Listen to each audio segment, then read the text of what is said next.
Манай улсын Эрдэнэт хотын ойролцоох Хээрийн ухаанд Монгол Оросын хамтарсан Сэлэнг 2026 цэргийн сургуулилтыг ёслол төгөлдөр нээлээ.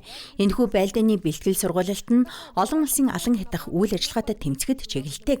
Тэрчлэн энэ жил хоёр улсын хооронд дипломат харилцаа тогтоосны 105 жилийн ойн хүрээнд зохион байгуулжээ.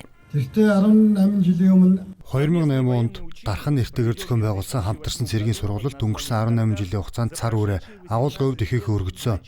Энэ манай хоёр улсын зэвсэг түвшний доктортой хамтын ажиллагааг хөгжүүлэх чухал механизм.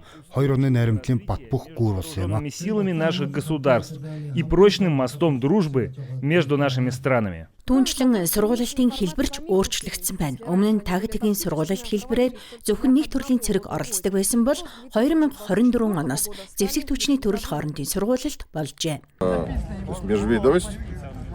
Онцлог нь зэвсэг түвшний төрөл хоорондын сургуулилт болж байгаад оршиж байгаа юм. Өөрөөр хэлбэл Оросын албаны улсын зэвсэг түвшний зэвсэглэлд ашигладаг нисэх хүчин оролцож байна. Уламжлалт танк, явган цэргийн байлдааны машинаас гадна дрон, V-дрон зэрэг нисгэгчүү системийг идэвхтэй ашиглаж байгаа. Пилотные системы, это квадрокоптеры, FPV-дроны. Нээлтийн эслийн албан эсний хэсгийн дараа хүндэт зочдод зэвсэглэл цэргийн техникийг дэлгэн үзүүллээ. Харин сургалтын цэгүүдийг орчин үеийн байлдааны ажиллагааны туршлагад тулгуурлан бэлтгэсэн байна. Если командир принимает решение, что слишком большая группа, он пускает его на уничтожение. Сургуулилтад нийт 700 орчим хүн оролцож 200 орчим цэргийн техник хэрэгслийг дайжилжээ. Военной техники.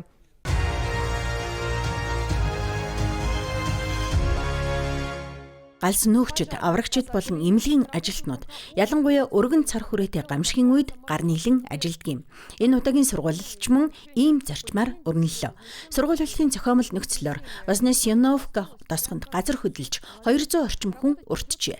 Аврах багийнхан Хээрийн нөхцөлд ажиллах ёстой. Тушаал өгөгдөж хүмүүний амийн төлөө тэмцэгчд хөдлөлөө. Хээрийн ухаанг зөвөрийн нөхцөлд ч тусламж үзүүлэхэд шаардлагатай бүх зүйлээр тоногложээ. Төргөн тусламжийн автомашинаар өвчтнүүдийг авчирмагц, шуурхай шинжилгээ авч үзлэгт хамруулна. Энэ шаардлагатай тохиолдолд эмч нар газар дээр нь мэссэл хийдэг.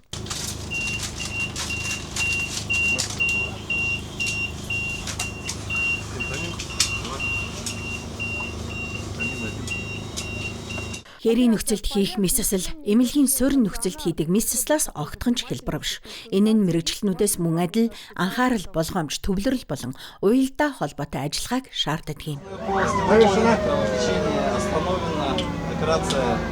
Цусалталтыг зогсоолоо. Мэс тасал дуслаа. Ребята работают, отдают себя полностью. Манай залуус бүрээдийн иргэдийн амь нас, эрүүл мэндийг хамгаалахын төлөө бүх хүчээр дайшлан ажиллаж байна. Энэ бол үнэлж баршгүй зүйл юм. Это дорогого стоит. Однако работа... Ихтэй ажил үүгээр дуусахгүй. Бусад байгууллагын мэрэгчлэнүүд тухайн газрыг судлаж, нуранган дор хүн байгаа эсхийг тогтоох шаардлагатай. Энд эрэлж ноход болон дронууд тусалдаг.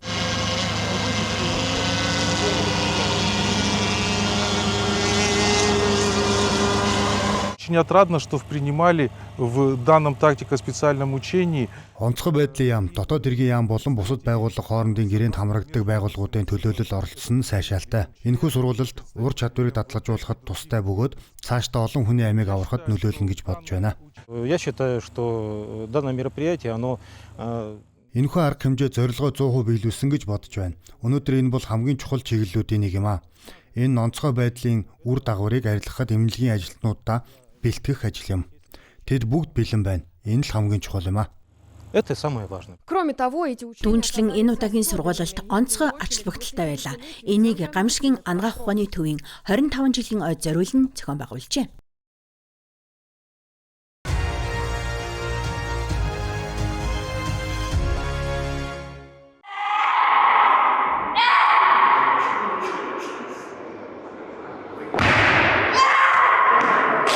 Өнгөц харахад эмзэг төрхөн эдгээр охид Паул Блиновын дурсгал зориулсан бүх Оросын тэмцээнийг нээгээд анхны жилдээ өрсөлдөж байгаа юм шээ.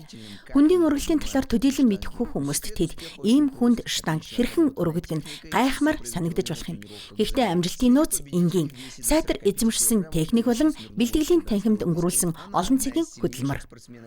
45 хүртэлх килограммын жинд Курган мужийн Таиса Смирнова төрүүллээ. Тус улсын шилдэг тамирчдын нэг тэрбээр өөрийн аав Олимпийн наадамд оролцож байсан Дмитрий Смирновын удирдлага дор бэлтгэл хангадаг. Харин дэрэгд нь Азийн сахиус болох Теди Бамбруш нь бий. Таис түүнийг тэмцээнд авч явахдаа ялагддаггүйг нь энэхүү уламжлал энэ удаад ч батлагдлаа. Өнгөрсөн 11-р сараас хойш наттай хамт байгаа.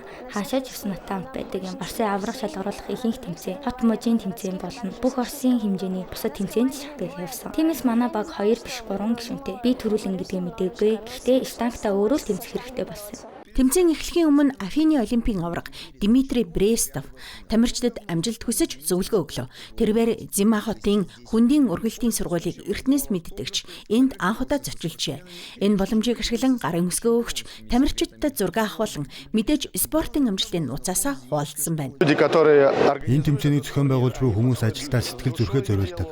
Тэд тэмцээнийг зүгээр л нэг нэр төдий зохион байгуулахыг хүсээгүй. Харин хүүхдүүдэд зориулсан жинхэнэ баяр болохыг зорьсон юм а. Энэ л маш чухал. Олон улсын тэмцээнүүдэд хэдийн амжилт гаргасан тамирчид ч энд хүч сорлоо. Тухайлбал Новосибирск мужийн Сергей Плотников энэ жил өсвөрийн дэлхийн аварга шалгуулах тэмцээнд төрүүлжээ.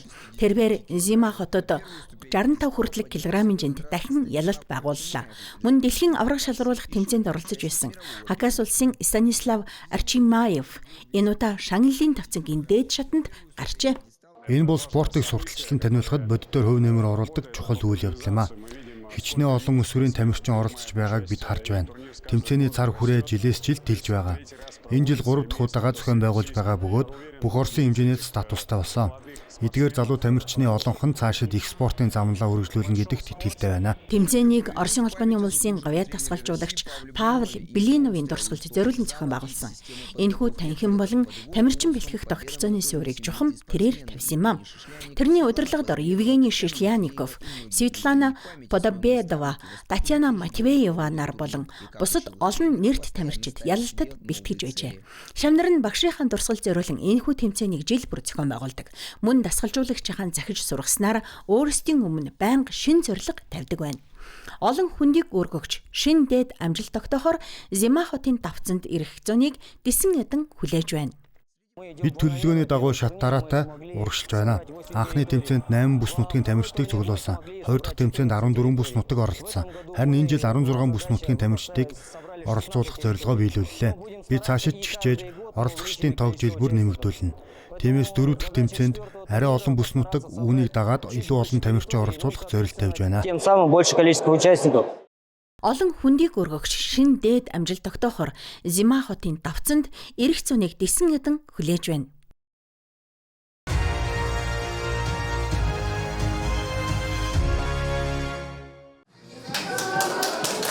Краснокаменск хотын Хязгаар нутгийн 4-р эмнэлгийн хүүхдийн поликлиникт төрсний дараах асаргаа дэмжлэгийн өрөө ажиллаж эхэлжээ. Энэ нь гэр бүл үндэсний төслийн их хүүхдийн эрүүл мэндийг хамгаалах холбооны төслийн хүрээнд нарны гэрэл бэлгээлийн буйны сангийн дэмжлэгтэйгээр хэрэгжүүлсэн хотын анхны төсөл юм а.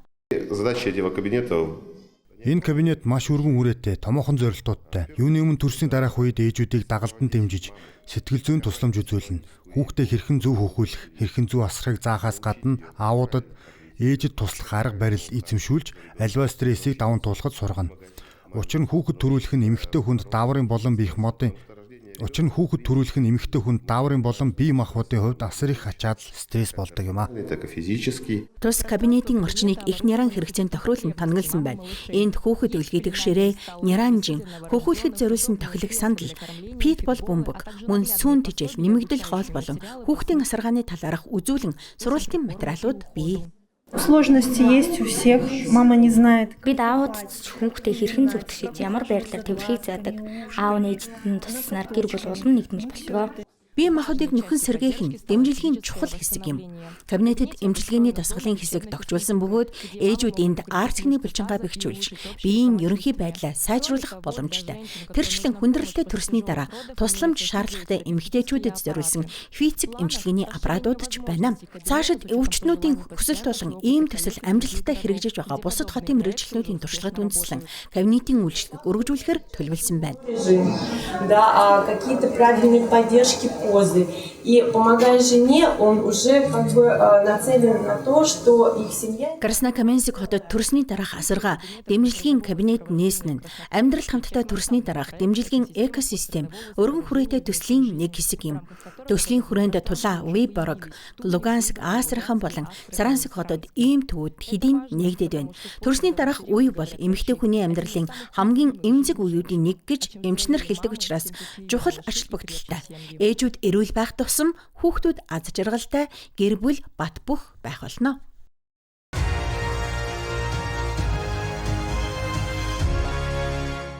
Өсвөрийн бөхчүүдэд бэлтгэл сайтаагаа харуулж өндөр амжилт гарган шагнал хүртлээ.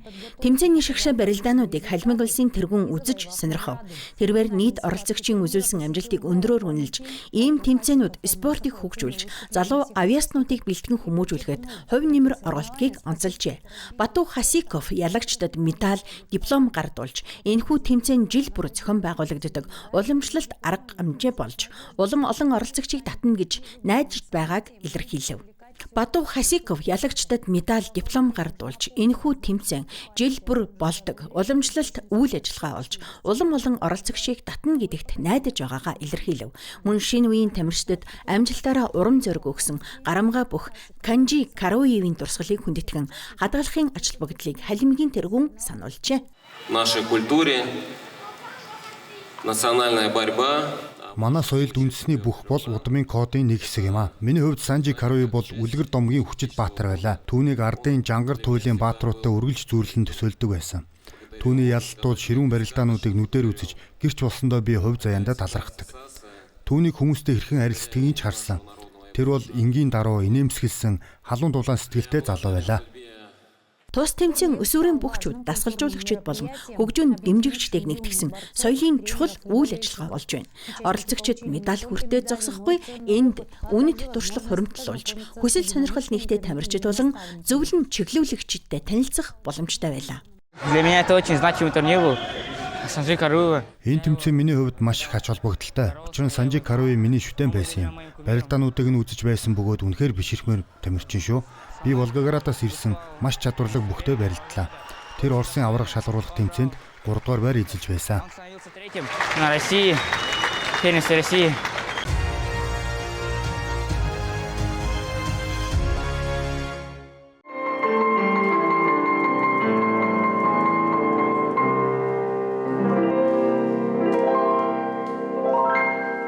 Төгөлдөр хуурын ард Лю Шикун Сун хятадын төгөлдөр хуурч өдгөө 87 настай бөгөөд Оросд тогтмол ирдэг. Энэ удаагийн айлчлалын зорилго нь мастер ба залуу хөгжимчид хөтөлбөрийг Москва, Санкт-Петербург хотод төлөвлөх юм.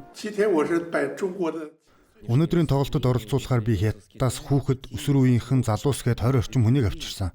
Орос бүгд найрамдах Хятад ард улсын харилцаа өнөөдөр маш сайн байгаа учраас ийм тоглолтуудыг зохион байгуулж байна. Эдгээр тоглолтын тусламжтайгаар хоёр орны үзэгчдийн соёлын солилцоо, найрамдал нөхөрлөлийг аажмаар бэхжүүлж болно гэж боддог. Тэрээр нэг шавтайгаа Чайковскийн нэрэмжит олон улсын уралдааны ачаар танилцжээ. Лю Шикун 19 настайдаа тус уралдааны шагналтан болсон юм. Тэр үед шагналтнуудын дундах Хятадын цорын ганц хөгжимчин байлаа. Гожим нь маэстро уг хөгжмийн уралдааны шүүгчдийн бүрэлдэхүүнд 3 удаа ажиллажээ. Анх 1992 онд хамгийн сүүлд 2023 онд шүүгчээр ажилласан байна. Тэр үед өнөөдөр мэргэжлийн туршлагаасаа хуваалцаж байгаа залуу төгөлдөр хуурч Цэн Циццэнтэй танилцжээ. Өнөөдөр түүний сургууль багт нэгдэн ажиллаж шав нарийнх нь нэг болох боломж олцсонд би үнэхээр азтай. Намайг өрсөн нь бас их завшаан. Залуу үеийн төлөөлөл болж түүнтэй нэг тайзан дээр тоглох нь миний хувьд нэр төрийн хэрэг юм а. Развивать эстетический. Гоо зүүн мэдрэмж болон бүтээлч чадварыг бага наснаас нь хөгжүүлэх хэрэгтэй гэж маэстро үздэг. Тэрээр Хятадд олон арга хөгжмийн сургууль байгуулсан бөгөөд тэнд 50,000 гаруй хүн суралцдаг байна. Би энд найрал хөгжимтэй хамт төгөлдөр хуурын бүтээл тоглохоор ирсэн. Энд надад маш их таалагдж байна. Үнэхээр сайхан газар юм а.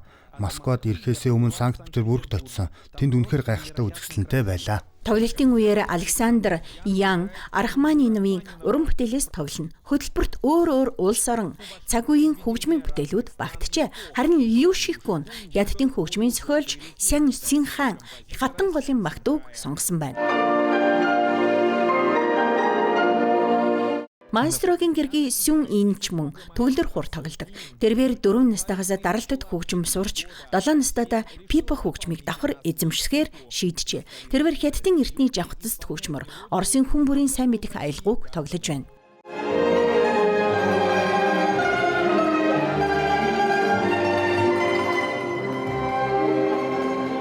我今天选择莫斯科交。 Для выступления я выбрала Подмосковье. Би тоглолтондоо зориулсан Подмосковын вечерог сонгосон. Энэ бүтээл анхнаасаа дуртай байсан.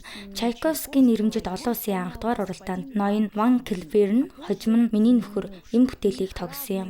Тэд өөрийнхөөрөө тайлбарлан тоглосон ч би хоёулангийн дэлхийн хамгийн сайхан хөлбөр гэж үздэг. Тиймээс энэ бүтээлийг Оросын найрал хөгжимтэй хамт пипа хөгжмөөр тоглож байгаадаа маш их баяртай байна. В Московской консерватории Люши Кун Москвагийн хөгжмийн дэд сургуулийн өнцөг болон бүрийг сайн мэднэ.